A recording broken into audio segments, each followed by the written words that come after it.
جب بھی ہم خیبر کا نام سنتے ہیں ہمارے ذہن میں فوراً غزوہ خیبر کا تصور آتا ہے، اور جیسے ہی ہم غزوہ خیبر کے بارے میں سوچتے ہیں تو اگلے ہی لمحے ہمارے ذہن میں مولا علی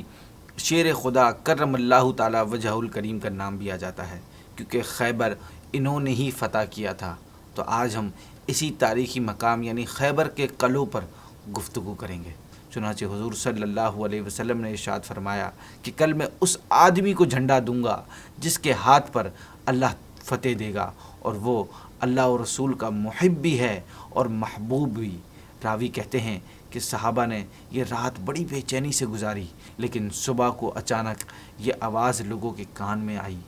کہ علی کہاں ہے؟ لوگوں نے عرض کیا کہ ان کی آنکھوں میں تکلیف ہے۔ آپ صلی اللہ علیہ وسلم نے ان کو بلایا اور ان کی دکھتی ہوئی آنکھوں میں اپنا لعاب دہن لگا دیا اور دعا فرمائی، تو فوراً انہیں ایسی شفا حاصل ہو گئی کہ گویا انہیں کوئی تکلیف تھی ہی نہیں۔ پھر سرکار صلی اللہ علیہ وسلم نے اپنے ہاتھ مبارک سے اپنا جھنڈا، جو کہ حضرت ام المؤمنین بی بی عائشہ طیبہ رضی اللہ تعالی عنہا کے سیاہ چادر سے تیار کیا تھا، حضرت علی کے ہاتھ میں عطا فرمایا اور ارشاد فرمایا، تم بڑے سکون کے ساتھ جاؤ اور یہودیوں کو اسلام کی دعوت دو، اور بتاؤ کہ مسلمان ہو جانے کے بعد تم پر فلاں فلاں اللہ کے حقوق واجب ہیں۔ خدا کی قسم، اگر ایک آدمی بھی تمہاری بدولت اسلام قبول کر لیا تو یہ دولت تمہارے لیے سرخ اونٹوں سے بھی زیادہ بہتر ہے۔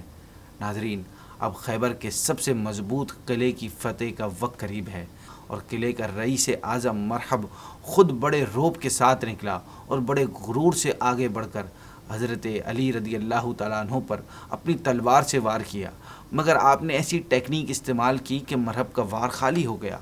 پھر آپ رضی اللہ تعالیٰ عنہ نے آگے بڑھ کر اس کے سر پر ایک زوردار تلوار ماری، اور اتنی زور سے ماری کہ ایک ہی وار سے ذوالفقار حیدری سر کو کاٹتی ہوئی دانتوں تک اتر آئی، اور مرحب زمین پر ہو کر مر گیا اور جہنم پہنچ گیا۔ ناظرین، ایک بہت ہی حیرت انگیز بات کہ اس جنگ میں حضرت علی رضی اللہ تعالیٰ عنہ کی ڈھال کٹ کر گر پڑی، تو آپ رضی اللہ تعالیٰ عنہ نے آگے بڑھ کر قلعہ کموس کا پھاٹک اکھاڑ دیا اور ڈور فریم کو ڈھال بنا کر اس پر دشمنوں کی تلواریں روکتے رہے۔ یہ